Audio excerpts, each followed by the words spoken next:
मैं थोनू पहला दिखे किते दिखया है किधर है ना कुत्ते अंदर लूर लूर तू गड़ का टकाई करना ना हां अरे नहीं पता लगा बाबू क्या आयो रे मां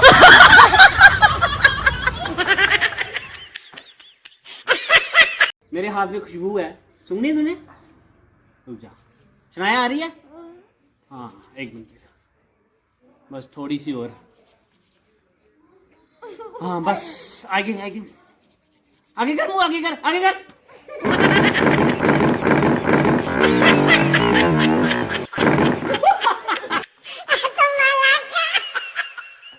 हेलो डॉक्टर, मेरे चाचू को यहाँ सुलाना यहाँ पे, ठीक है?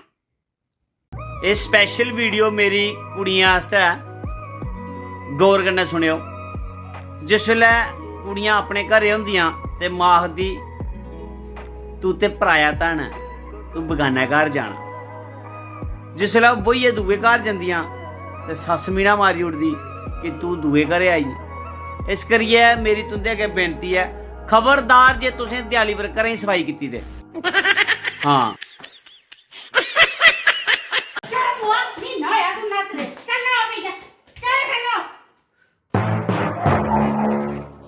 वो ठंडा ठंडा पानी व मेरी माए हुण दस कियां नाना पाला।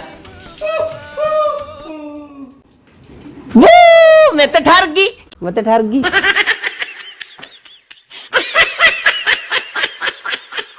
मिगी बड़े जने आख्या भाई पायल तुगी धोखा देइयै टुर गई है, मगर नहीं, मेरे मना च एक विश्वास हा। मिगी पता हा जे सच्चा प्यार ओहदे च बड़ी ज़्यादा ताकत होंदी है। ते मिगी भी पता हा जे एक दिन पायल ने मिगी मैसेज करना है या कॉल करनी है ते मेरे को माफ़ी भी मंगनी है। और दिक्खी लाओ अज उही होया, पूरे 2.5 महीने बाद मिगी पायल की कॉल आई। मैं फ़ोन चुक्या, मैं हैलो आइए मेरा चेता। तुसें पता उन्हें क्या आख्या? आखा सॉरी गलती के न लगी यार सॉरी ते मन्नी ना उन्हें। आयो रे मां बाकी नु भेजता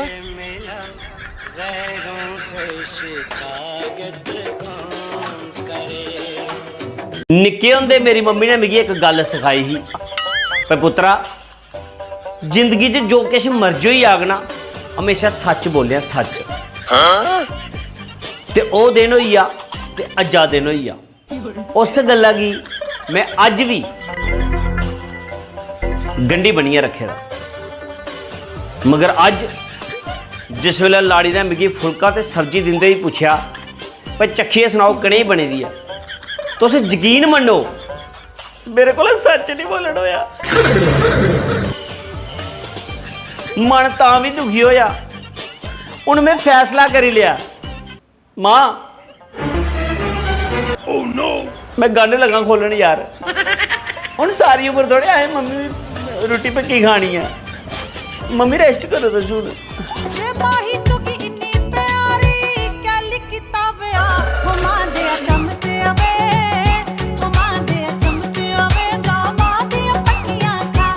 सब्जी ले सब्जी यू हाँ मैं किसमें तू हाँ फिर दे दे नहीं सरप्राइज, मेरा मतलब झटका। बहुत झटके देना सीख कर आए हैं आप। और तू नहीं सिखाया तेरा क्या मतलब? खैर छोड़, कुत्थे तेरा झटका, मेरा मतलब घर वाला कुत्थे है? तू सी ना मस्त नींबू पानी बनाई पिलाया, तसीर ठंडी होंदी ओदी बिच गुंद कतीरा पाई लैं, पाई दे नींबू। 400 रुपए किलो ओनली। ओ की अपने ढिड्डे दी गुब्बा करा दिए, कहली पित्ता पानी है और नहीं लेने, चल कोई गल नहीं 350 लाई उड़गा। और दस आखिर क्यों हमारे पीछे पड़े हो? क्या बिगाड़ा है हमने तुम्हारा? क्यों हमें चैन से जीने नहीं देते? नहीं चाहिए हमें। नहीं लेना, चल ठीक है नहीं लै भरा भी मैं और थे देना। भैन जी तुम 250 चलो। कल मैं पहले बारी पंत ही अपना हथ दसिया, मैं आख्या पंत जी मिगी कोई ऐसा उपाय दसो जिहदे कन्नै एक सोहनी जी कुड़ी दा हथ मेरे हत्थ जो है आदा मेहंदी का काम सीखी लिया। इन्नी गल दिले चुभी मिगी, इन्नी ज़्यादा गल दिले चुभी। मन करा मेहंदी काम सिक्खी लें यार, है कोई बंदा पागल यार होंदा।